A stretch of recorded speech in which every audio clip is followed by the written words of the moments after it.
Good morning, student. Welcome to the class of ancient history. Today we are going to discuss about the Vedic age period. We will talk about its historical evolution, socio-political dynamics, and cultural transformation. This age is very important for UPSC perspective. इसमें से हमेशा कोई ना कोई questions पूछे जाते हैं और मेन बात जो आर्ट एंड कल्चर का जो पार्ट है वो इस एरा में से सबसे ज़्यादा पूछा जाता है। तो आइए हम लोग इसके बारे में डिस्कस करते हैं। Introduction: the historical and chronological framework. The study of Vedic age constitute cornerstone of understanding the genesis of Indian civilization, structural continuity, spanning approximately millennium from 1500 BCE to 500 BCE. The era bridges the decline of Harappan urbanization and the rise of territorial states, Mahajanpada of the Gangetic Plains. So actual में जो India की history है वो इसी as से start होती है। इससे पहले जो इंडिया में सिविलाइजेशन, इंडियन सब कॉन्टिनेंट में सिविलाइजेशन हमें देखने को मिलती है वो होती है हड़प्पन सिविलाइजेशन। अब हड़प्पन सिविलाइजेशन की हमें एक चीज पता है कि इसकी जो स्क्रिप्ट है वो डेसिफर नहीं हो पाई है। डेसिफर नहीं हो पाई है। दूसरी बात, इसकी सिर्फ हमने खुदाई करके जितना इसके बारे में जान पाए हैं उतना ही जान पाए हैं। हमें सोसाइटी के बारे में पता नहीं वो कैसी थी, किस हिसाब से रखते थे।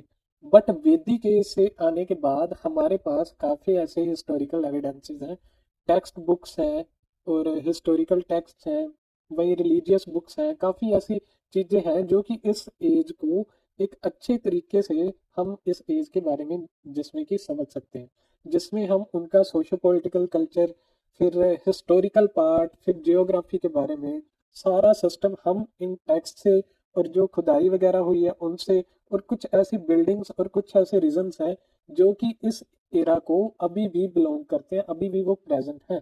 तो हम लोग चलिए इस बारे में और ज्यादा देखते हैं डिटेल में।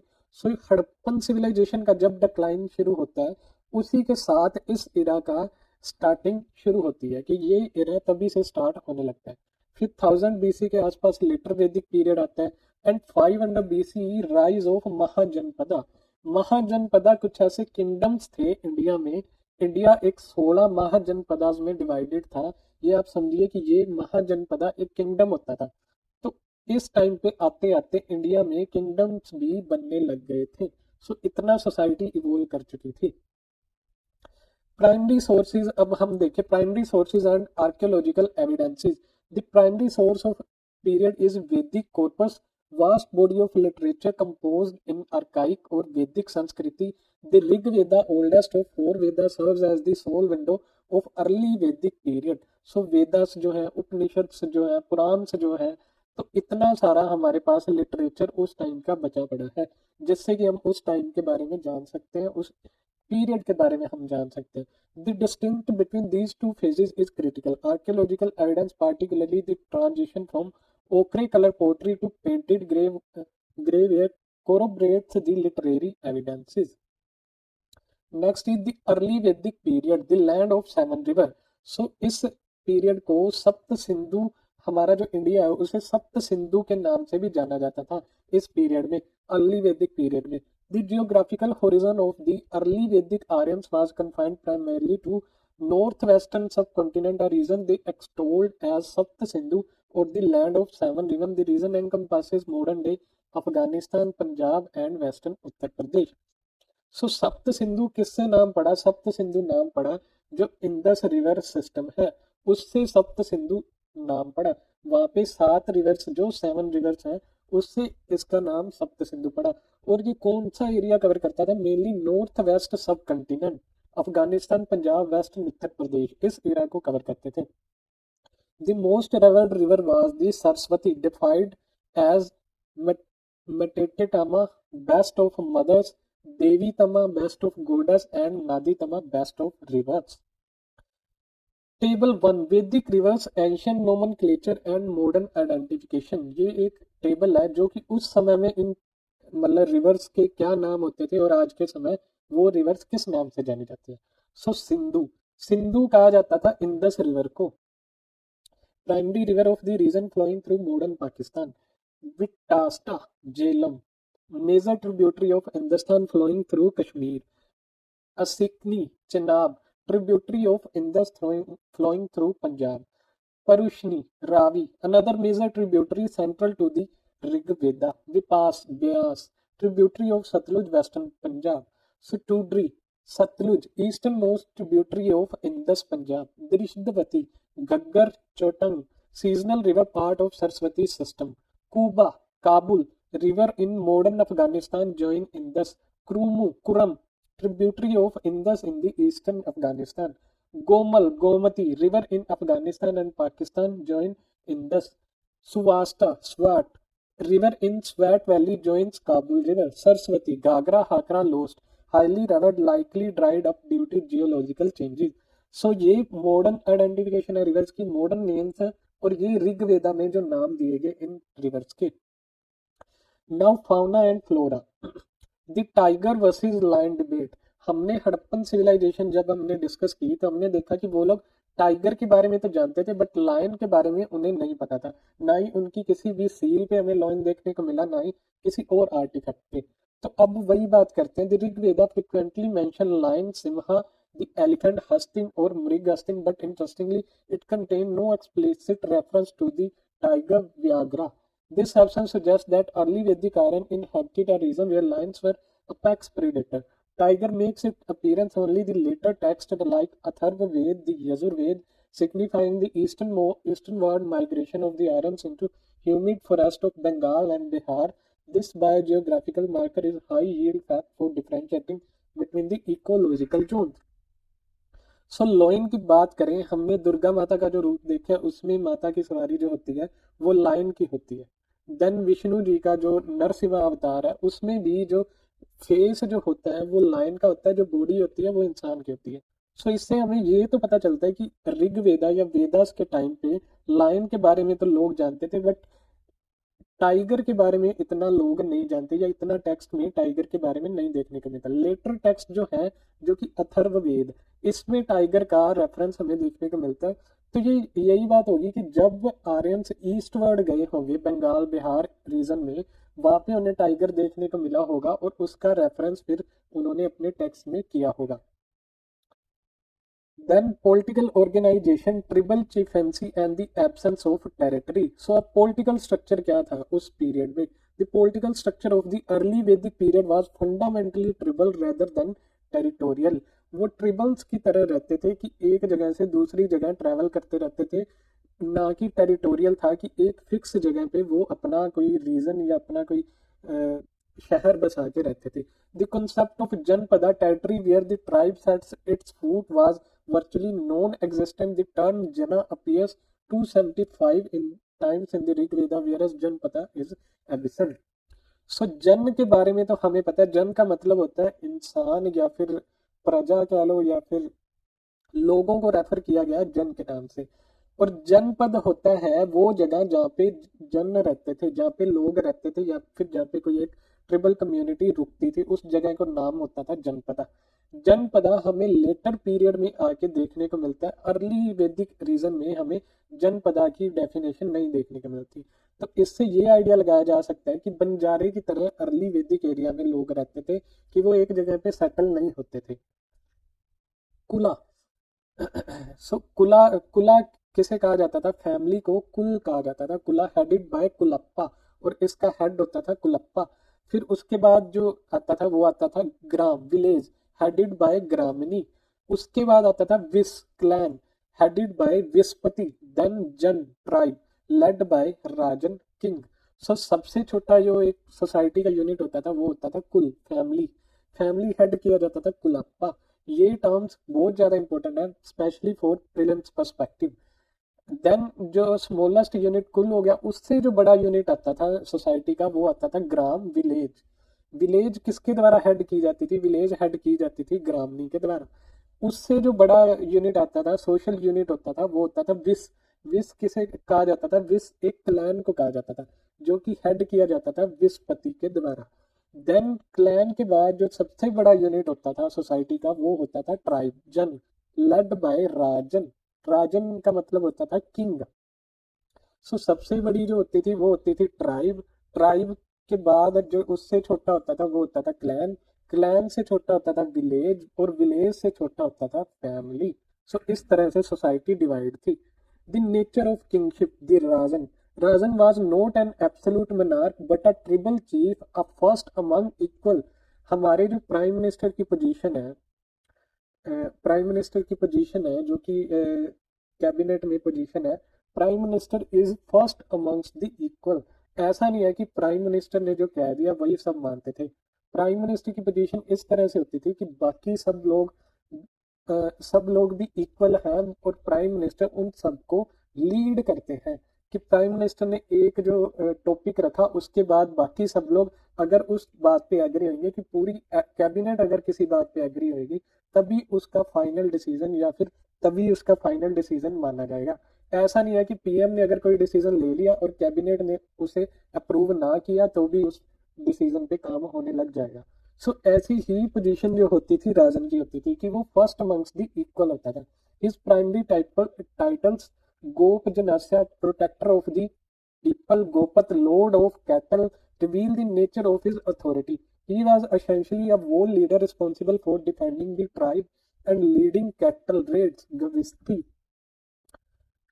The Rigvedic king lacked a standing army and a regular revenue system. The tax collected was known as Bali. So Bali term जो है, हम एक्चुअली बलि किसको समझते हैं कि जैसे फिल्मों में दिखाया जाता है कि कोई पूजा होती है तो उससे पहले किसी जानवर की बलि, जानवर को काटा जाता है, उस चीज को बलि कहा जाता है। सो कई बार ऐसा होता है कि हम उस चीज से बलि को कंफ्यूज कर लेते हैं, बट एक्चुअल में जो एंशियंट हिस्ट्री के अकॉर्डिंग जो बलि वर्ड है या बलि टर्म है, वो किससे रिलेटेड है? वो रिलेटेड है टैक्स से। इसलिए इस चीज में कंफ्यूज नहीं होना है। Which is in this period was purely voluntary offering or a tribute. The next is a role of assembly, sabha, समिति, विधाता। सो ये असेंबलीज होती थी कि एक ट्राइब है, उसके अंडर मतलब कि एक उसका जो राजा है, राजा के अंडर कुछ असेंबलीज होती थी। असेंबलीज किस किस चीज में डिवाइड होती थी? सभा, समिति, विधाता। हम इसके बारे में देखते हैं कि इन टर्म्स में क्या डिफरेंस है। विधाता क्या होता है? Consider the oldest assembly dealing with economic distribution, sharing of a वो बूटी, military decision, religious ritual, women actively participated in its deliberation. So economic जो भी डिसीजन होते थे वो विधाता लेता था, विधाता असेंबली के द्वारा लिए जाते थे। देन सभा, सभा किसे कहा जाता था? अ काउंसिल ऑफ एल्डर्स और एलीट्स, सुजान, women refer to as sabhavati, attended sabha. So जब कभी कोई भी डिसीजन ऐसा होता है कि ऐसा माना जाता था कि हम लोग बुजुर्गों की सलाह लेते हैं, तो बुजुर्गों की जो भी बुजुर्गों की होगी या फिर एलीट्स की होगी, कि मोतबार आदमी जो होते हैं उनकी सुजान से जो होते हैं, उनकी जो काउंसिल होती है उसको कहा जाता था sabha. Then samiti, the general folk assembly of the entire tribe. It had power to elect or re-elect the Rajan. The president was known as the Ishan. So इस बात को आप ये इस तरह से समझिए कि नॉर्मली कि जैसे लोगों की आम सिटीजन्स के ग्रुप को या आम सिटीजन्स की असेंबली को समिति कहा जाता है। और फिर इंडियन पॉलिटिकल स्ट्रक्चर के बारे में देखिए कि पार्लियामेंट में जो मतलब कि एमपी एमएलए जहाँ पे एक जगह पे इकट्ठे होते हैं, उस एरिया को क्या कहा जाता है? उसको कहा जाता है पार्लियामेंट। और पार्लियामेंट के भी स्पेसिफिक रोल है कि उसने लेजिस्लेशन बनानी है या जो भी कुछ है। फिर विलेज लेवल पे या फिर आप लोकल गवर्नमेंट की बात करें तो उसे उस मतलब कि उस उन असेंबलीज को क्या कहा जाता है? म्यूनिसिपैलिटी या ग्राम पंचायत। उनके अलग अलग रोल्स हैं कि वो विलेज की या सिटी की डेवलपमेंट देखेंगे। उसी टाइप से ये तीनों असेंबलीज होती थी। इकोनॉमिक डिसीजन जहाँ लिए जाते हैं उस असेंबली को कहा जाता है विधाता, और जहाँ एल्डर्स की या एलीट्स की असेंबली होती, काउंसिल होती है, उसको कहा जाता था सभा। और जनरल असेंबली को कहा जाता था समिति। सो ये तीनों डिफरेंस है इन तीनों असेंबलीज में। Then social dynamics, social stratification and the Vaughan system. Social structure of the Rig-Vedic period was relatively fluid, egalitarian compared to rigid stratification that followed. The primary social distinction was ethnic between the fair-skinned Aryans and the dark-skinned indigenous people referred to as Dasa or Dasyus. The term Vaughan color was initially used to denote this racial or cultural difference. The fourfold Vaughan system, Brahmin, Kshatriya, Vaishya, Shudra, appear only in the Purush Sukta of the 10th Mandal of the Rig Veda. Occupational mobility was high and birth did not strictly determine one's profession. सो वर्ण का मतलब होता था colour. सबसे पहले तो क्या होता था कि आर्यंस और दस्युज लोकल इंडिजिनियस पीपल में डिफरेंस के बेस पे सोसाइटी डिवाइडेड थी। उसके बाद जो फोर फोल्ड वर्ण होता था वो क्या किया गया उसमें कि जो सोसाइटी है उसको चार भागों में डिवाइड कर दिया कि एक भाग ब्राह्मण्स का, जो पूजा पाठ जो लोग करते थे वो ब्राह्मण्स कहलाते थे। फिर क्षत्रिय जो कि राजपाट में या युद्ध में इनकी जो मिलिट्री से रिलेटेड जो होते थे या रूल से रिलेटेड की पावर से रिलेटेड जो लोग काम करते थे उनको कहा गया क्षत्रिय। देन वैश्य जो ट्रेड के रिलेटेड जो भी लोग काम करते थे उनको कहा गया वैश्य। देन शूद्र जो लेबर का काम करते थे या फिर जो एग्रीकल्चर का काम करते थे उनको कहा गया शूद्र। अब इन चीजों में जनरली इस टाइम पे सिंपली डिवाइडेड थी कि जो जिस चीज का काम करेगा उसे उस कैटेगरी में रखा जाएगा। बट बाद में क्या हुआ, जब इनहेरिटेंस की बात आई या फिर प्रॉपर्टी का सिस्टम आया, उससे क्या हुआ कि राजा अपने बेटे को राज्य सौंपने लगा, कोई व्यापारी था वो अपने बेटे को अपना व्यापार सौंपने लगा, कोई जमींदार था वो अपने बेटे को अपनी खेती और जमीन सौंपने लगा। सो इससे क्या हो गया कि वो बर्थ में कन्वर्ट हो गया। जो भी ये वर्ण सिस्टम था वो बर्थ से मतलब कि बर्थ से रिलेटेड उस चीज को मतलब वो जो स्ट्रेटिफिकेशन का सिस्टम था वो बर्थ से रिलेट करने लगा कि जो जिस वर्ण में पैदा हुआ उसी वर्ण में रहेगा। अब इस चीज को स्ट्रिक्टली और इसको रिजेक्ट किस चीज ने किया कि एक राजा था उसने कहा कि मेरा बेटा ही राजा बनेगा। अब उसको इस बात का डर था कि कोई व्यापारी या फिर कोई जमींदार उठ के राजा ना बन पाए। तो इस चीज से बचने के लिए वो जनरेशन्स में वो चीज आगे बढ़ने लगी। या फिर व्यापार की बात करें तो एक व्यापारी का बेटा व्यापारी बना, उसने बाकी लोगों को रोकने के लिए वो चीज जनरेशन बाय जनरेशन फॉलो होने लगी।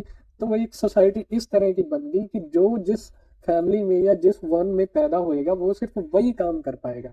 सो ये सिर्फ इस चीज पे फोकस करने के लिए था कि जो प्रॉपर्टी है या जो लीनियज है वो हमारे ही फैमिली या हमारे ही कम्युनिटी में ही रहे, कोई और कम्युनिटी इस चीज को ना करे।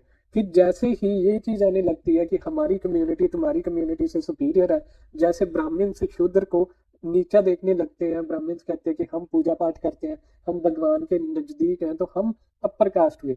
तो वो चीज जब आने लगी तो प्योरिटी एंड इम्प्योरिटी का कंसेप्ट आ गया, उसने इस चीज को और ज्यादा रिजिडिफाई कर दिया। सो शुरुआत में तो ये बस कलर के बेस पे था और ऑक्यूपेशन के बेस पे था, इस चीज में बाकी प्योरिटी और इम्प्योरिटी की बात नहीं है। टाइम के साथ साथ ये सारी चीजें आने लगी। Next is status of women. अब स्टेटस ऑफ वुमेन की बात देखें तो सिंपली आप देखिए, हमारे जितने भी देवी देवताएं हैं हिंदू धर्म में, अगर विष्णु जी हैं तो उनके साथ लक्ष्मी जी भी है, शिव जी हैं तो उनके साथ पार्वती जी भी है। वहीं पे अगर सबसे ज्यादा जिसे मतलब कि सुपीरियर रखा गया है कि सबसे पावरफुल जिसे रखा गया है वो आदि शक्ति को रखा गया है, और वो एक फेमनीन करेक्टर है या फेमनीन एनर्जी है। तो इसी से देखिए कि जितना दर्जा हमने विष्णु भगवान को दिया उतना ही दर्जा हमने लक्ष्मी माता जी को भी दिया। फिर जितना दर्जा हमने शिव जी भगवान को दिया उतना ही दर्जा हमने पार्वती माता जी को भी दिया। फिर दुर्गा माता की बात करें, इस तरह से कितने ही दुर्गा माता के रूप हैं, उन सबको हमने एक सुपीरियर लेवल पे रखा है। तो इससे पता चलता है कि उस टाइम पे वुमेन को भी इक्वल देखा जाता था। सो अगर हम नेचुरली रिलीजियस तौर पे भी देखें तो हम ये चीज कॉमन सेंस से भी हम लोग समझ सकते हैं कि उस टाइम पे जो हम कहते हैं ना कि सतयुग का पीरियड था, सो सतयुग में ऐसा होता था। सो ये पीरियड वही टाइम था जो वैदिक एज थी। Upanayana and education, women are eligible for upanayana sacred thread ceremony which mark the initiation of Vedic studies. Then female scholars, the Rig Veda contains the hymn composed by women here known as Brahmavadinis. Notable names including Lopamudra, wife of Agastya, Gosha, Apala, Visvara, Sikata. Then marriage and right. Child marriage was unknown. Girls were married at a mature age of 16 or 17. Practices such as niyog and widow remarriage were permitted. No practice of sati or parda system. सो ये चीज़ तो हम अपने पूरी religious कहानियों से भी देख सकते हैं कि जैसे स्वयंवर भी हुआ करता था कि लड़कियां अपना वर खुद चुना करती थी। सो इससे पता चलता है कि उस टाइम पे जो औरतों की जो पोजीशन थी सोसाइटी में वो काफी बेटर पोजीशन थी। Then public participation, women attended political assemblies like sabha and vidatha. So ये भी हमें देखने को मिलता है। हमने रिलीजियस कहानियां भी ऐसे सुनी है कि दुर्गा माता काली माता ने इतने युद्ध लड़े थे। सो उनको ये चीजों की परमिशन थी कि सोसाइटी के अफेयर्स में वो अपना भी योगदान दे सकें, वो सोसाइटी के लिए कुछ बेटर कर सकें। तब भी जाके, है ना, कि उनका पब्लिक में पार्टिसिपेशन होगा, तभी जाके उन लोगों ने युद्ध लड़ा या उन लोगों ने अपने जो भी उनके पास अनुयायी आए उनके दुखों को सुना और उनकी हेल्प की। कि अगर वो पब्लिक पार्टिसिपेशन करती थी तभी जाके ये सब चीजें पॉसिबल हुई ना। सो इससे हमें पता चलता है कि वुमेन्स का काफी अच्छा दर्जा था उस पीरियड में। सो कोई भी क्वेश्चन आए वुमेन के रिलेटेड और वो इस टाइम पीरियड का हो तो उसे यही लेके चलना है कि वुमेन को पूरा इक्वल स्टेटस दिया जाता था मैन के अकॉर्डिंग। अगर आपको नहीं भी क्वेश्चन प्रॉपरली आता तो आप इस चीज का आइडिया लेके उस क्वेश्चन को सोल्व कर सकते हैं। Economic foundation, the cow economy. Economy of the Rigvedic Aryan was predominantly pastoral. So हमने जन की बात की है जहाँ पे, जन की या फिर ट्रिबल्स की बात की है कि वो एक जगह सेटल नहीं होते थे। सेटल नहीं होते थे तो वो बेसिकली इसीलिए सेटल नहीं होते थे कि वो मेजरली अपने कैटल पे डिपेंड करते थे।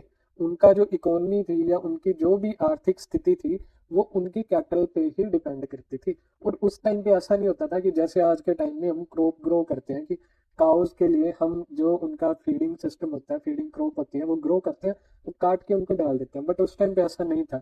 उस टाइम पे वो एक जगह से दूसरी जगह ट्रैवल करते रहते थे और उनके जो कैटल है वो एक जगह पे, मतलब एक जगह पे उनको चराते थे, फिर वो जगह पे थोड़ी देर रुकते फिर दूसरी जगह चले जाते थे। वो बेसिकली इसीलिए था कि वो उनकी इकोनॉमी सारी पेस्टोरल थी और कैटल पे डिपेंड करती थी। Agriculture was known but was secondary to cattle rearing. The cow was the pivot around which the economy and society revolved. It was the primary measure of wealth. A wealthy man was called Gomat, possessor of cow. Gvisti, the term of war literally mean to search for cows. So cows के related ही जो wars होते थे उस उनको क्या कहा जाता था? गविस्ती। गोधुली, a measure of time referring to the dust of the cows raised at dusk. Gavyuti, a measure of distance. Gavyuti, Aganya. The cow was referred as Aganya, not to be killed, highlighting its economic value. So ये कुछ terms हैं, ये prelims के perspective से बहुत important terms हैं। इनको आप याद कर सकते हो।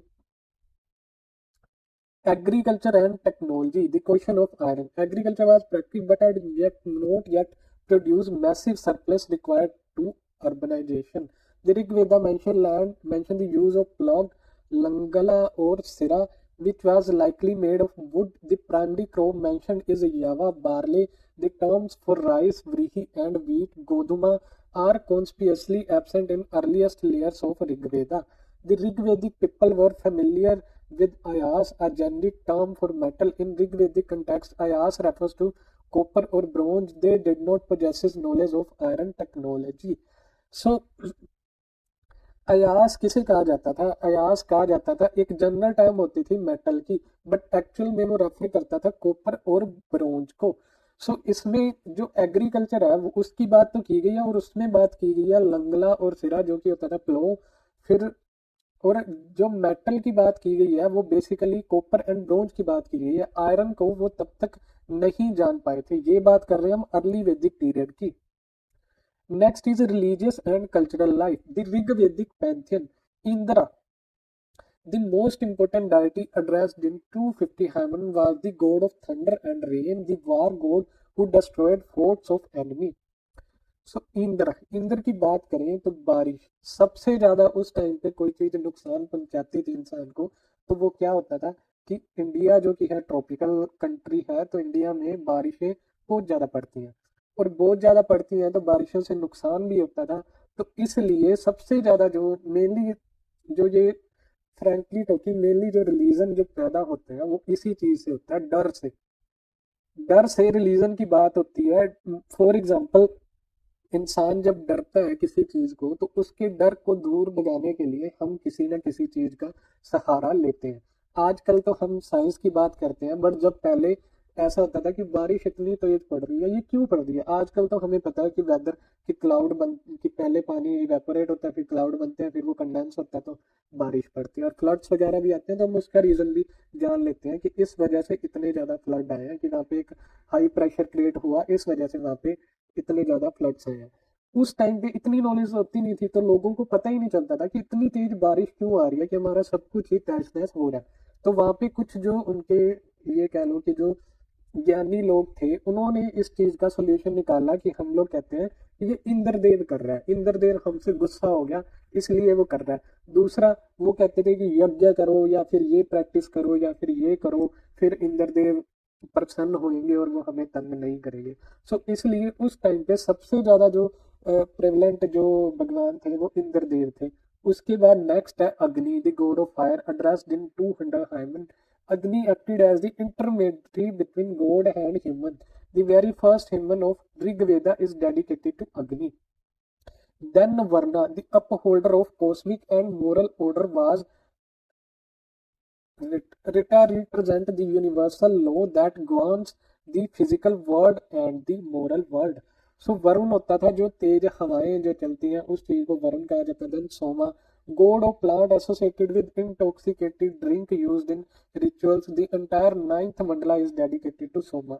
ये जो ये चार जो है टर्म्स, ये उनकी बात करते हैं जो गॉड उस टाइम पे ज्यादा प्रेवलेंट थे, लोग जिन गॉड्स को माना करते थे, ये चार गॉड्स हैं। देन गायत्री मंत्र, one of the most enduring legacy of the period is the Gayatri Mantra. It is found in third mandala of the Rig Veda and is attributed to the sage Vishwamitra. The mantra is dedicated to Savitra, a solar deity representing the stimulating power of the sun. So Gayatri मंत्र का भी जो गायत्री मंत्र जब लिखा गया तो वो भी किस पीरियड में लिखा गया, विश्वामित्र द्वारा। Then the great transition, the Iron Age and the later Vedic transformation. The transition from early Vedic to later Vedic period 1000 to 600 BC is marked by the fundamental shift in geography, technology and society. This era corresponds to composition of the Samved, Yajurved, Atharvaved and the Brahmanas.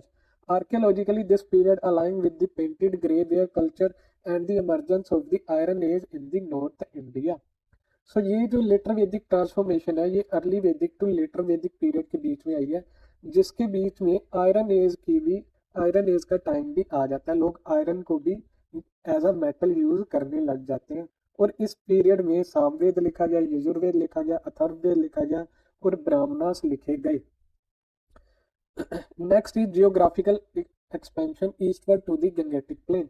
The center of civilization shifted from Sapt Sindhu to Kuru Panchal region, western UP and Haryana, eventually to the middle Gangetic Plain, eastern UP and Bihar. This expansion is in the Shatpatha Brahmana through the Videha Madhava, who followed the fire god Agni eastward until they reached Sadanira. सो इस time पे क्या हुआ कि जो लोग इस Indus वाले region में रहते थे, वो ईस्टवर्ड ट्रैवल करने लग गए और वो इस रीजन में आ गए, हरियाणा यूपी वाले रीजन में। Identification of Sadanira, the river Sadanira is identified with the modern Gandak river. It served as tributary between the Kosala and the Videha kingdom.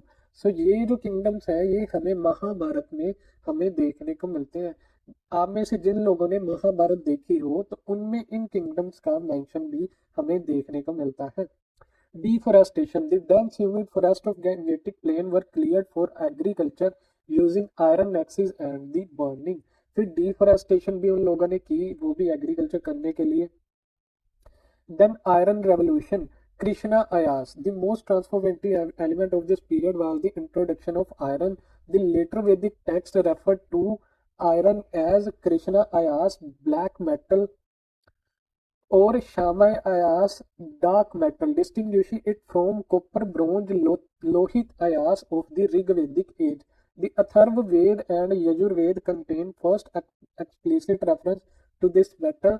The use of iron plug shear enabled deep plugging of the heavy alluvial soil of the Ganges Valley, leading to significant agricultural surplus that supported settled life and eventually urbanization. सो इस time पे जब इस metal को लोग जानने लगे तो उसको नाम दिया गया कृष्ण अयास, जो कि ब्लैक मेटल कहा गया या फिर श्याम अयास उसके कलर की वजह से।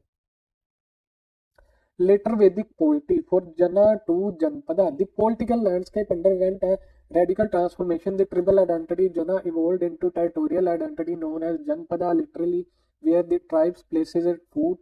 So इससे क्या हुआ, जैसे हमने हड़प्पन सिविलाइजेशन के बारे में देखा कि उन्होंने अपनी टेक्नोलॉजी इतनी एडवांस कर ली थी कि वो एग्रीकल्चर सरप्लस हो गए थे। हमने वहां पे देखा कि ग्रेनरीज वहां पे बनी हुई देखी उन सिटीज में।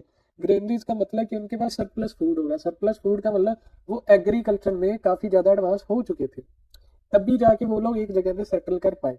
सो सेटल करने के लिए बेसिक जो रिक्वायरमेंट होती है वो यही होती है, फूड एंड वाटर की। फूड एंड वाटर की। अब वाटर की बात करें तो जब गंगा प्लेन्स के आसपास वो रह रहे हैं तो वहां पे प्लेंटी ऑफ वाटर है, तो उसके बाद उन्होंने एग्रीकल्चर को भी डेवलप कर लिया। जब एग्रीकल्चर डेवलप हो गया तो उनके पास फूड भी सरप्लस हो गया। फूड सरप्लस हो गया तो अब उन्हें एक जगह से दूसरी जगह ट्रैवल करने की जरूरत नहीं थी, तो वो एक जगह पे सेटल हो गए। सेटल होने के बाद जो उनकी टेरिटरी बनी, टेरिटरी को उन्होंने नाम दिया janapada, literally known where the tribe places it foot. जहाँ पे जन लोग रहने लगे उस जगह को कहा गया जनपदा। The amalgamation of smaller tribes led to the formation of larger kingdoms such as Kuru, merger of Bhartas and Purus, and the Panchal, merger of Truvas and Krivis. सो जो स्मॉलर ट्राइब्स का जब मर्जर हुआ तो उससे larger kingdom बने, जो कि कुरु किंगडम था और फिर एक पंचाल किंगडम था। कुरु किंगडम बना बर्तास और पुरुष ट्राइब को मर्ज होके, पंचाल बना ट्रूवास और क्रीवी ट्राइब का मर्जर होके। Divine kingship and ritual sovereignty. अश्वमेध यज्ञ दी हॉर्स सैक्रिफाइस। रामायण में आपने इस यज्ञ के बारे में देखा होगा कि राम जी एक घोड़े को छोड़ देते हैं, वो जहाँ जहाँ जहाँ ट्रेवल करता है वो एरिया राम जी का हो जाता है, या फिर जहाँ पे उस घोड़े को चैलेंज किया जाता है किसी राजा के द्वारा, तो फिर वो दोनों राजा, जिसने घोड़ा छोड़ा होता है और जिसने घोड़ा पकड़ा होता है, वो आपस में युद्ध करते हैं और युद्ध करने के बाद डिसाइड होता है कि वो एरिया किस राजा का होगा। इस चीज को समय समय पर जो भी राजा लोग थे वो अपनी पावर या अपनी पॉलिटिक्स को आजमाने के लिए असम में यज्ञ किया करते थे, अपनी पावर को दर्शाने के लिए, जिसमें कि horse was set loose to roam freely for a year accomplished by the king army. Any territory the horse centre was claimed by the king. The ritual asserted territorial sovereignty.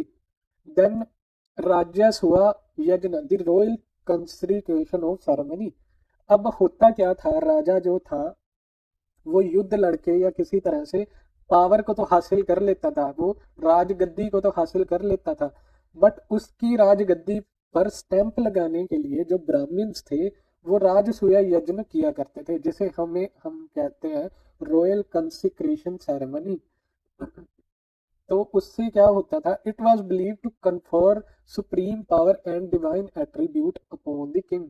इससे वो politically तो उन्होंने अपनी राजगद्दी संभाल ली, power से, military से एक किंगडम कैप्चर कर लिया, बट इस यज्ञ से वो सोशली भी एक्सेप्टेड हो गए कि सोसाइटी ने भी उन्हें एक्सेप्ट कर लिया कि अब से ये हमारे राजा हैं। और जो वाजपेय, next is Vajapeya yajna, the drink of strength chariot race. In this ritual, the king participated in a rigged chariot race against the kingsmen and was made to win, thereby establishing his supremacy over the clan aristocracy. A notable feature was the use of sira. So यहाँ पे जो कि था रथों की race होती थी, उसको कहा जाता था वाजपेय यज्ञ। Then the 12 ratna of the later Vedic period। Later Vedic period के 12 रत्न। पुरोहित, पुरोहित किसे कहा जाता था, चीफ प्रीस्ट को। Spiritual guide legitimize king's authority.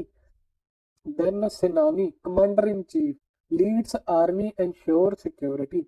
सो जो आर्मी का चीफ होता था उसे सेनानी कहा जाता था।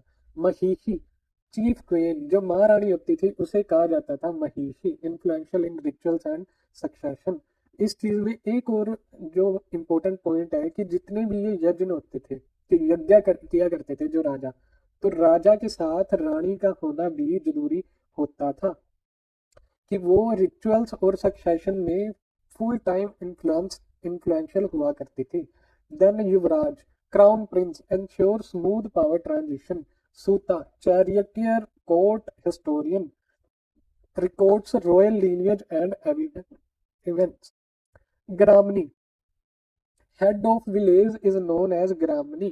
Kshatri, Chamberlain, manages royal household affairs.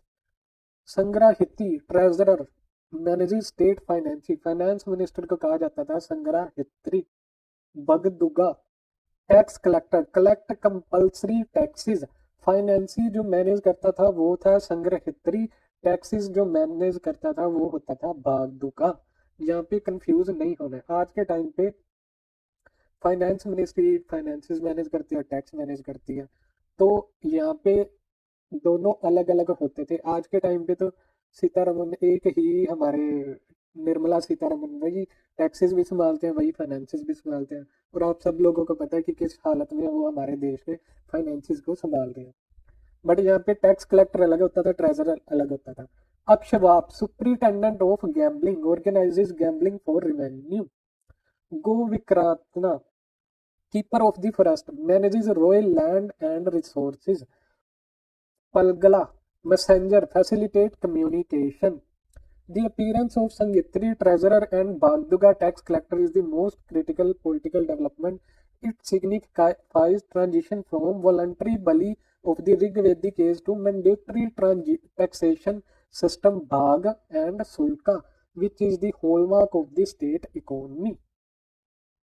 The decline of tribal assembly. With the rise of royal power, the democratic tribal assemblies lost their prominence. The Vidata completely disappeared. The Sabha and Smiti continued to exist but were dominated by chiefs and rich nobles. Crucially, women were no longer permitted to attend these assemblies, reflecting the general decline in the society.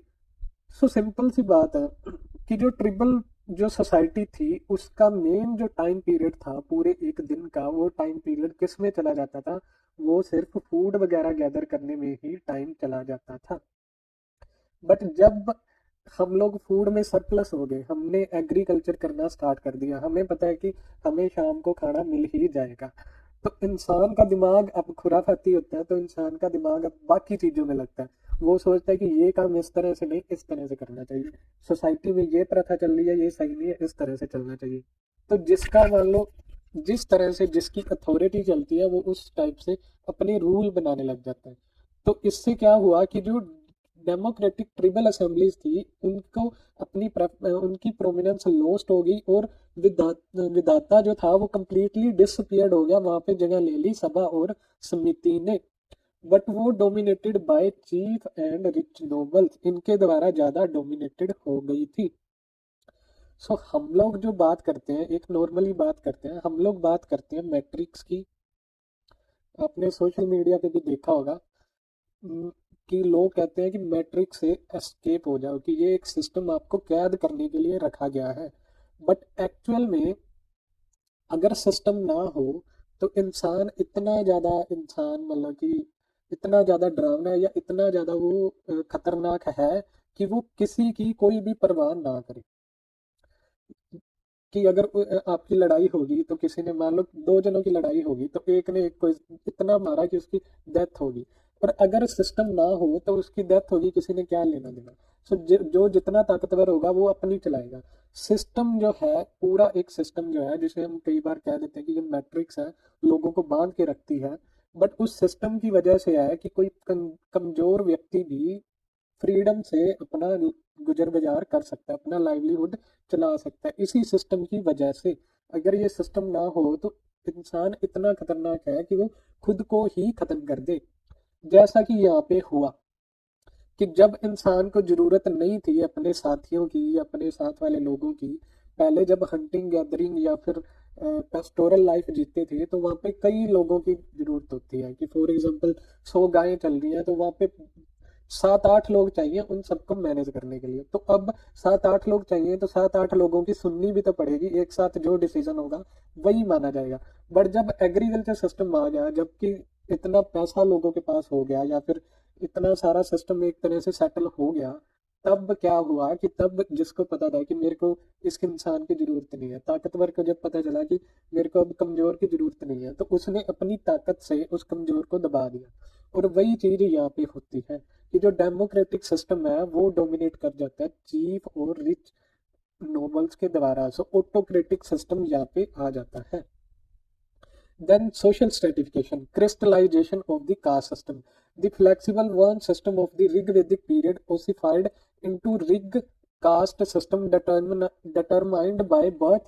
Society was clearly divided into four orders: Brahmin, Kshatriya, Vaishya, Shudra.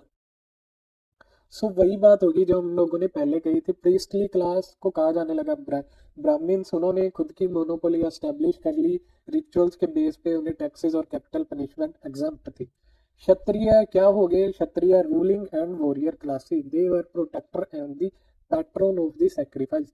Vysya agriculture traders and cattlier, they were primary tax payer, tribute payer, they refer to as anyasya बलिकृत।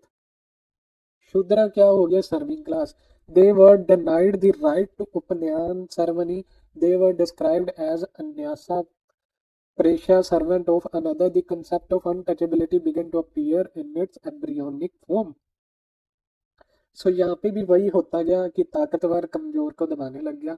यहाँ पे इन लोगों को जो serving class थी उन्हें उपनयन ceremony से दूर रखा जाता था, कि उन्हें पढ़ाई लिखाई से दूर रखा जाता था। वो इसलिए कि वो लोग नॉलेज को गेन ना कर पाए, जो कि आज के टाइम पे भी इंडिया में हो रहा है। आपने न्यूज चैनल्स देखे होंगे वो किस तरह से ब्रेन वॉश लोगों का कर रहे हैं वो। और एजुकेशन सिस्टम भी इंडिया का देख लीजिए कि सरकारी स्कूलों के क्या हालात है और प्राइवेट स्कूलों की क्या हालात है। प्राइवेट स्कूलों में पढ़ाई तो की जाती है बट वहाँ पे पैसा भी इतना चार्ज किया जाता है, सरकारी स्कूलों में पढ़ाई लिखाई नहीं की जाती। तो जो गरीब का बच्चा आता था वो गरीब ही रहता है। वहीं पे अमीरों के बच्चों की आप बात कर लें, वो इतने अच्छे अच्छे कॉलेजेस, इतनी अच्छी अच्छी उनकी स्टडीज, कि उनको एक एडवांटेज शुरू से ही मिल जाता है, और वो अमीर पहले तो वो अमीर होते ही हैं, और इस एजुकेशन को गेन करने के बाद वो अपने पैसे को और ज़्यादा बढ़ा लेते हैं। सो ये वही सिस्टम यहाँ पे भी चलता था कि जो शूद्र है, जो सर्विंग क्लास है, वो सर्विंग क्लास ही रहे, इसलिए उन्हें उपनयन सेरेमनी रेस्ट्रिक्ट की जाती थी। और वो सर्वेंट ऑफ अनदर, उनको दे वर डिस्क्राइब्ड एज अनासा प्रयास, और अनटचेबिलिटी भी उससे उस समय स्टार्ट होने लग गई थी। सो ये चीजें हैं। और दूसरी बात, आज के टाइम की एजुकेशन की बात करें, जो रियल एजुकेशन है, कि फाइनेंस के बारे में कभी भी हमें स्कूलों में नहीं सिखाया जाता कि आपको पैसे को किस तरह से मैनेज करना है। एग्रीकल्चर के बारे में भी आज के स्कूलों में नहीं सिखाया जाता कि आप अपना फूड कैसे बना सकते हैं। फिर कोई भी स्किल हमें नहीं दी जाती, स्पेशली 10th 12th तक तो रत्ती भर की भी कोई भी स्किल नहीं सिखाई जाती बच्चों को, जबकि वही टाइम होता है एक राइट स्किल सीखने का, कि कोई भी इंसान स्किल सीख के खुद एम्प्लॉयड ना हो जाए। डेलिब्रेटली लोगों को ऐसे ही, मतलब ऐसे सब्जेक्ट पढ़ाए जाते हैं, फॉर एग्जांपल मैथ पढ़ाया जाता है। मैथ में एक्चुअल पढ़ाना चाहिए कि आप अपने टैक्सेस कैसे कैलकुलेट कर सकते हो, आप अपनी वेल्थ को कैसे मैनेज कर सकते हो। ये बात तो हमें आज तक भी नहीं पढ़ाई जाती। उसका बेसिकली जो मोटिव है वो यही है कि आप लोग इंडिपेंडेंट ना हो जाओ। फिर नॉलेज इसलिए नहीं दी जाती कि आप लोग अथॉरिटी को क्वेश्चन ना कर सको। बेसिकली यही चीज हो रही है, उस टाइम पे भी यही चीज होती थी। शूद्र को इसीलिए एजुकेशन डिनाइड थी कि वो उठ के सवाल जवाब इस सोसाइटी पे ना करने लग जाए।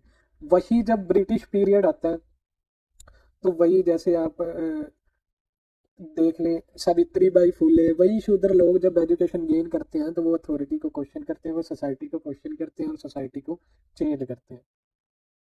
इंस्टीट्यूशन ऑफ गोत्रा एंड फोर आश्रम। सो यूपीएससी की पढ़ाई करने का भी बेसिकली यही चीज है कि आप लोगों को सिर्फ ये नहीं है कि एक सिलेबस आपको दिया गया है और उसको पढ़िए और सिर्फ अपना एग्जाम दीजिए, क्रैक कीजिए, दैट्स इट। यूपीएससी की पढ़ाई करने का मतलब ये है कि आप रियल नॉलेज गेन कीजिए, आप इस सोसाइटी के बारे में समझिए, आप पॉलिटिकल स्ट्रक्चर के बारे में समझिए, आप इकोनॉमी के बारे में समझिए कि ये एक्चुअल वर्क कैसे करता है, और बेसिकली इसको, एक सोसाइटी को इस तरह क्यों बनाया गया है, एक पॉलिटिकल सिस्टम इस तरह से क्यों डिजाइन किया गया, एक इकोनॉमी सिस्टम इस तरह से क्यों डिजाइन किया गया, क्या इसमें कुछ चेंजेस हो सकते हैं, क्या इससे बेटर कुछ और लाया जा सकता है। अगर आप इस वे से तैयारी करोगे तो आप बाद में सर्विस ज्वाइन करने के बाद भी बेटर सर्व कर पाओगे पीपल्स को। खैर हम आगे देखते हैं। गोत्र, the concept of Gotra appeared in this period, originally meaning cow pen, a place where the clan cattle were kept. It evolved to signify descent from a common ancestor. The rule of Gotra exogamy, one cannot marry within the own Gotra, was established and became a rigid social law that persists in Hindu society. सो गोत्र कहा जाता था एक clan की cattle को जहाँ पे रखा जाता है उस प्लेस को गोत्र कहा जाता था। और ये क्या सिग्निफाई करता था कि एक कॉमन एंसेस्टर होता है, उसके जो आगे जनरेशन होती हैं उन जनरेशन को गोत्र कहा जाता था। ये बाद में काफी ज्यादा प्रेवलेंट होगी या रिजिड होगी कि एक्सोगेमी लोग प्रैक्टिस करने लग गए कि एक इंसान एक ही गोत्र में नहीं शादी करेगा। वो बेसिकली यही होता था कि कॉमन एंसेस्टर के बच्चे हैं सारे लोग, सारे आपस में भाई बहन है, तो वो जब खुद में शादी करेंगे तो उनमें काफी जो कि बर्थ रिलेटेड डिजीज होते हैं वो प्रेवलेंट होने का चांसेस ज्यादा होते हैं। कि जो लोग अपनी ही फैमिली या अपने ही नजदीकी रिलेशन से जितना ज्यादा जनरेशन बाय जनरेशन शादियां आएंगी तो आने वाली जनरेशन में काफी डिफॉर्मिटीज हमें देखने को मिलती है। तो बेसिक कंसेप्ट यही था एक्सोगेमी प्रैक्टिस करने का कि लोग कॉमन एंसेस्टर के बच्चे हैं कि वो आपस में भाई बहन है, वो एक साथ शादी नहीं कर सकते, वो गोत्र के बाहर किसी और गोत्र में करेंगे जो कि किसी और एंसेस्टर के बच्चे हैं और एंसेस्टर की जनरेशन है, वो आपस में शादियां करेंगे।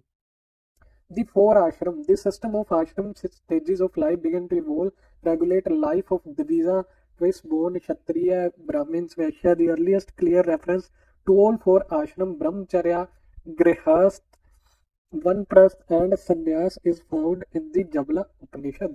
तो ये फोर आश्रम होते थे, फोर स्टेजेस ऑफ लाइफ होती थी। Decline in the status of women, women के स्टेटस में डिक्लाइन होने का भी यही रीजन था कि लोग सेटल्ड हो गए तो उनको कम लोगों की जरूरत पड़ती थी कोई भी काम धंधा करने के लिए, अपने लाइवलीहुड को सस्टेन करने के लिए। तो इन जब सेटल हुए तो अब पता ही है कि वुमेन और मैन में मैन फिजिकली पावरफुल है तो वो वुमेन पे अपनी अथॉरिटी को अजमा सकता है। तो वही चीज यहाँ पे हुई कि वुमेन का स्टेटस डिक्लाइन हो गया, कम हो गया, loss of right, social views. Atra Brahma refers to daughter as source of misery, while son is the savior of the family. फिर marriage, child marriage began to appear in trances. Women became increasingly confined to domestic sphere and subservient of the male authority. So ये भी वही चीज हुई यहाँ पे भी। Economic expansion, agrarian expansion. Agriculture became the primary occupation, surpassing pastoralism. The text mention variety of crops: vrihi, goduma, wheat, yam, barley, ichu, sugarcane, till, sesame. The use of heavy iron plugshare allowed for the colonization of the Gangetic fertile alluvial soil. The Shak Patha Brahmana provide detailed description of plugging ritual, some involving 6, 8 or even 12 oxen, indicating the scale of agricultural operations. Trade guilds and currency. With the agricultural surplus, rise of art, craft and trade, guilds, proto-guilds known as Srenis began to emerge to organize artisan and traders. अब जब इंसानों का food से ध्यान हटा कि food अब हमारे पास बहुत है तो लोगों ने क्या करना स्टार्ट कर दिया, उन्होंने ट्रेड करना स्टार्ट कर दिया। Usri, the term Kusidin Usrar money lender appears in the text, indicating the establishment of lending practices, debt and interest. तो जब ट्रेड स्टार्ट हुआ तो लोगों को पैसों की भी जरूरत होगी तो फाइनेंस की भी स्टार्टिंग होगी। यहाँ पे उसरी उसे कहा जाने लगा, कुशीदीन मनी लेंडर्स को कहा जाता था। फिर करेंसी, अब जब ट्रेड हुआ तो हमें करेंसी भी चाहिए। While the barter system was still prevalent, the use of nishka, satamana, Krishnala as a unit of value, gold and silver pieces of specific weight increase, serving as precursors to minty coinage. Forced labor, the term Visti begins to appear referring to forced labor. अब जब इतनी चीजें start हुई कि money lenders आ गए, अब वो money land करेंगे तो कोई अब वापस नहीं कर पाएगा पैसे, तो उससे क्या होगा, तो उसको बंदी मजदूर बना लिया जाएगा। तो यहाँ पे फोर्स्ड लेबर भी हमें देखने को मिली। सो देख रहे हो कैसे चीजें एक दूसरे से इंटरलिंक्ड है। सो अगर आप इसे देखें तो जितनी भी चीजें सोसाइटी में, चाहे वो अच्छी है चाहे वो बुरी है, वो किसी ना किसी तरह से सोसाइटी में एक सिचुएशन पैदा होती है, या एक सर्कमस्टांसेस पैदा होते हैं, या एक अपॉर्चुनिटी पैदा होती है, उसकी वजह से वो चीजें उत्पन्न होती हैं पूरी सोसाइटी में। फॉर एग्जाम्पल यहाँ पे इकोनॉमी जब ट्रांसफॉर्म हुई, तो इकोनॉमी ने सोसाइटी को भी ट्रांसफॉर्म कर दिया, कि यहाँ पे हमें फोर्स्ड लेबर भी देखने को मिलती। Then pottery evolution, archaeological correlate. Ochre pottery associated with Harappan early Vedic transition, painted grey where the distinctive pottery of later Vedic Iron Age. It is fine wheel made and grey with black geometric design. Its distribution align perfectly with Kuru Panchal region. Northern black polished ware emerging towards the very end of the Vedic period. This glossy, high quality pottery marks the beginning of the second urbanization and Mahajanpada era. Now religious metamorphosis, the rise of new deities. तो अब जब लोग क्या हुए कि जो एक religious class पैदा हुई, सो उसने अब क्या किया, अब उसने अपने ही गॉड बनाने स्टार्ट कर दिए। Prajapati, the creator Brahma became the supreme God displacing Indra and अग्नि। अब इंसान थोड़ा बहुत और समझदार हो गया। उसने पहले क्या होता था कि तेज बारिश आती थी, उसका सोल्यूशन या उसको डिस्क्राइब करने के लिए उन्होंने क्या किया कि ये इंद्र भगवान है। अब लोग जब थोड़ा और ज्यादा डेवलप हुए, थोड़ी ज्ञान की वृद्धि सोसाइटी में और ज्यादा हुई, तो लोगों ने ये पूछना स्टार्ट कर दिया कि हम लोगों को किसने बनाया, या फिर ये क्वेश्चन करना स्टार्ट कर दिया कि ये सोसाइटी क्यों बनी, इंसान क्यों बना, ये पृथ्वी क्यों बनी। तो उस चीज का उन्होंने जवाब दिया कि एक क्रिएटर है, एक ब्रह्मा है जिसने की ये सोसाइटी बनाई। तो अब बनाने वाला सबसे ऊपर हो गया, तो जिसको नाम दिया गया Prajapati. Then Rudra, the minor Rigvedic god of stones, evolved into a major deity assuming the terrifying and protecting aspect later associated with Shiva. अब जो वो इंद्र अग्नि थे उनको मर्ज करके एक बिगर गॉड बना दिया गया, जिसको नाम दिया गया रुद्र। कि जब शिवजी भगवान गुस्सा हो जाते हैं या उनकी दूसरी आंख खुल जाती है, तो वो रुद्र अवतार ले लेते हैं, जिससे कि धरती पे तबाही आती है। Vishnu rose in prominence as the preserver and protector of the people. Pushan, originally a god of cattle, he came to be associated specifically with the Shudra. शूद्रा जिस भगवान को पूछते थे वो होता था पुशान। अब शूद्रा क्या होते थे, क्लास ऑफ सर्वेंट। तो वो किस चीज को पूजेंगे, वो गोड्स के कैटल को पूजेंगे, तो गोड्स के कैटल को पुशान बना दिया। सो देख रहे हो इंसान कैसे अपने मतलब से अपने ही गोड तैयार करने लग रहा है। सो यहाँ पे ये नहीं पता चल रहा कि गोड ने इंसान को बनाया या इंसान ने गोड को बनाया। सो कितना ही कंफ्यूजन है, या कितनी सोसाइटी अब कॉम्प्लेक्स होती जा रही है, कितनी सोसाइटी कॉम्प्लेक्स होती जा रही है। The cult of sacrifice, the mode of worship shifted from prayer to mechanical sacrifice yajna. These rituals became elaborate, expensive and protracted, sometime lasting for years. The belief was that the accurate performance of the ritual rather than grace of God produced desired result. The priestly dominance and ritual complexity alienated the common people and led to the rise of reaction movement.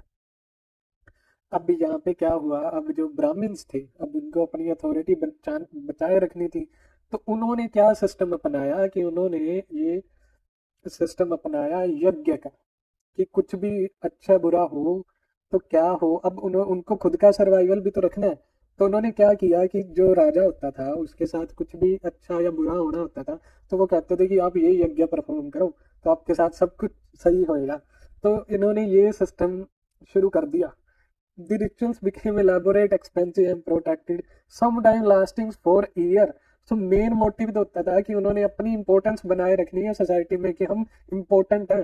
तो importance बनाए रखने के लिए आपके पास दो ही तरीके होते हैं, या तो आप लोगों में डर पैदा करो या फिर आप लोगों में नीड पैदा करो।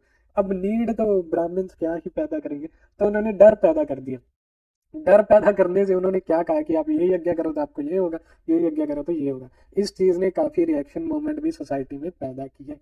The philosophical reference the Upanishad towards the Vedic period, strong intellectual reaction against the sterile ritualism of the priest emerged. This encapsulated in the Upanishad, also called Vedanta, the end of Veda.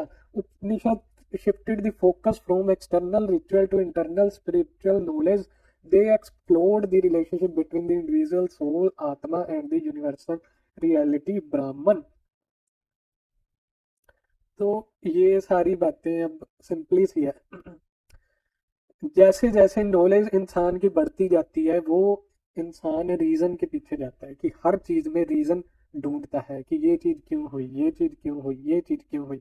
उसी reason को ढूंढने के लिए पहले जो लोग थे इधर उधर की बातें करते थे, अब लोगों ने स्टार्ट कर दिया कि स्पिरिचुअल नॉलेज पे फोकस करना चाहिए, कि खुद पे फोकस करो, अपनी इंटरनल नॉलेज पे, अपनी आत्मा पे, वही यूनिवर्सल रियलिटी है। फिर सत्यमेव जयते की बात आई, the national motto of India, truth alone triumphs, is derived from Mundaka Upanishad. The text explicitly critique the Vedic sacrifice, claiming them unsafe boats।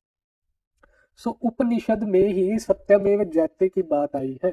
The national motto of India Mundaka Upanishad से ये लिया गया है। इस पे भी क्वेश्चन आ सकता है प्रीलिम्स में, और पहले आ भी चुका है। पंच Mahayana, the five great sacrifice for householders: Brahma Yajna, studying and teaching; Dev Yajna, offering to gods; Pitri Yajna, offering to ancestor; Bhut Yajna, feeding animals; मनुष्य यजन, हॉस्पिटैलिटी ऑफ गेस्ट। सो ये 5 त्याग थे एक इंसान की लाइफ में। पहला उसने स्टडी वगैरह करनी है, जिसको कहा गया ब्रह्म यज्ञ। फिर गॉड्स को ऑफरिंग देनी है, पूजा पाठ करना है, उसको कहा गया देव यज्ञ। फिर अपने पेरेंट्स को, अपने एंसेस्टर को ऑफरिंग्स करनी है, उसको कहा गया पितृ यज्ञ। भूत यज्ञ, एनिमल्स को फीड करना है। मनुष्य यज्ञ, मेहमानों की हॉस्पिटैलिटी करनी है, उसको कहा गया मनुष्य यज्ञ। कॉम्प्रिहेंसिव कंपेरेटिव एनालिसिस, अर्ली वैदिक versus letter Vedic period. Geography की बात करें, अर्ली वैदिक पीरियड होता था नॉर्थ वेस्ट इंडिया में, इंडस रिवर के आसपास। वहीं लेटर वैदिक पीरियड हुआ गंगेटिक प्लेन्स के आसपास, यूपी, बिहार, हरियाणा के आसपास। प्राइमरी इकोनॉमी क्या थी? पहले पास्टोरल लोग थे कि गाय वगैरह चराते थे। फिर एग्रीकल्चर की बात आ गई। मेजर क्रॉप यहाँ पे यव बार्ले होता था। वहीं पर लेटर वैदिक में व्रीही, राइस, गोदुमा, वीट, शुगर केन होने लगा। मेटल की बात करें, वहाँ कॉपर, ब्रोंज और आयरन होता था। यहाँ पे भी आयरन, टिन, सिल्वर, कॉपर होने लगा। पोल्टी, डेमोक्रेटिक ट्रिबल जन, नो स्टैंडिंग आर्मी, यहाँ पे टेरिटोरियल जनपद standing army begin. Kingship, Rajan chief limited by assemblies, divine monarchy validated bye rituals, अश्वमेध। टैक्सेशन की बात करें, वॉलंटरी बलि, वॉलंटरी होती थी, यहाँ पे मैंडेटरी बलि, भाग शुल्क। Then comprehensive analysis, comparison table, officials. Few purohita, senani, gramani होते थे। वहीं पे लेटर वैदिक पीरियड में इलेबोरेट ब्यूरोक्रेसी, 12 रत्न आने लगे ब्यूरोक्रेसी में। असेंबलीज की बात करें, सभा, समिति, विधाता, वुमेन अटेंडेड। यहाँ पे विधाता हट गई थी, सभा समिति और वुमेन का पार्टिसिपेशन कम हो गया था। सो अब आप आइडिया लगाओ कि हम यहाँ पे मॉडर्न हुए, कि हमने society as a social person हमने तरक्की की, या हम बैकवर्ड चले गए। सो आप इससे आइडिया लगा सकते हो, या आप इस पे थोड़ा दिमाग लगा के देख सकते हो। और आज की सोसाइटी को भी इस चीज से कंपेयर करना कि पहले सोसाइटी कैसी थी, कि आज हम लोग मॉडर्न है या हम लोग बैकवर्ड है as a social being. Society, flexible one occupation based egalitarian, rigid one birth based stratified gotra exogamy. Women, high status upanyan allowed, no child marry; low status, no upanyan child marriage traces. Religion, nature worship Indra Agni one. Ritualistic, Prajapati Vishnu Rudra Upanishad later. Pottery, ochre colored pottery, painted graveware pottery. Animal, lion, simha known, tiger unknown. यहाँ पे tiger, व्याघ्रा known and mentioned. Conclusion, the evolutionary trajectory from early to later Vedic period represent the foundational transformation of Indian civilization. It was the journey from the bank Indus to the plain of Gangas, from the fluidity of tribal democracy to rigidity of caste and monarchy, and from simplicity of nature worship to philosophical height. Upanishad For the UPSC aspirant, mastering the nuances of the transition, the shift in geography, the introduction of iron, the degradation of women's status, and evolution of political terminology is indispensable. The Vedic age did not merely precede the classical empires of Gupta, it forced the social, religious, and political idioms that would define the term. सो यहाँ पे simply आप लोगों ने ये चीज देखनी है इस एरा में, चाहे वो मेंस आंसर राइटिंग के लिए हो, कि आप लोगों ने कोई भी क्वेश्चन आए, चाहे वो वुमेन पे आए, चाहे पॉलिटिकल स्ट्रक्चर पे आए, चाहे उनके जो वर्शिप रिचुअल्स रिलीजन पे आए, तो आपने ये देखना है कि कैसे इकोनॉमी और कैसे पॉलिटी और फिर सोसाइटी एक दूसरे से इंटरलिंक्ड थी, कि एक में चेंजेस आते तो वो दूसरे बाकी दोनों को चेंज करती थी, बाकी किसी एक में चेंजेस आए तो वो बाकी चीजों में चेंज लाते थे। जैसे सोसाइटी में कुछ चेंज आया तो उसने चेंज किया इकोनॉमी को, पॉलिटिकल स्ट्रक्चर को, या फिर इकोनॉमी में चेंज आया तो उसने पॉलिटिकल स्ट्रक्चर और सोसाइटी में चेंज कर दिया। सो इन तीनों पर्सपेक्टिव को, ये तीनों पॉइंट अगर आप मेंस आंसर राइटिंग में लिखोगे, आपको कोई एक क्वेश्चन आया फॉर एग्जांपल वुमेन स्टेटस के लिए, तो आपने वहां पे इकोनॉमी, पॉलिटिकल और सोशल, इन तीनों पर्सपेक्टिव से आपने उस क्वेश्चन को रखना है, फिर जाके वो कंप्लीट एक पिक्चर बनती है कि वुमेन का स्टेटस उस एरा में कैसा था। सो वही बात की गई है, इस एरा को इकोनॉमिकली, पॉलिटिकली और सोशोलॉजिकली तीनों ही पर्सपेक्टिव से आप लोगों ने पढ़ना है, और तीनों ही पर्सपेक्टिव से आप लोगों ने इस चीज को देखना है कि कैसे इकोनॉमी चेंज होती है, कैसे उनका पॉलिटिकल स्ट्रक्चर चेंज होता है, और फिर कैसे सोसाइटी चेंज होती है। सो ये तीनों चीजें हम लोगों ने इस पूरे लेक्चर में पढ़ी। सो आज के लिए बस इतना ही। Thank you, take care, goodbye, good night.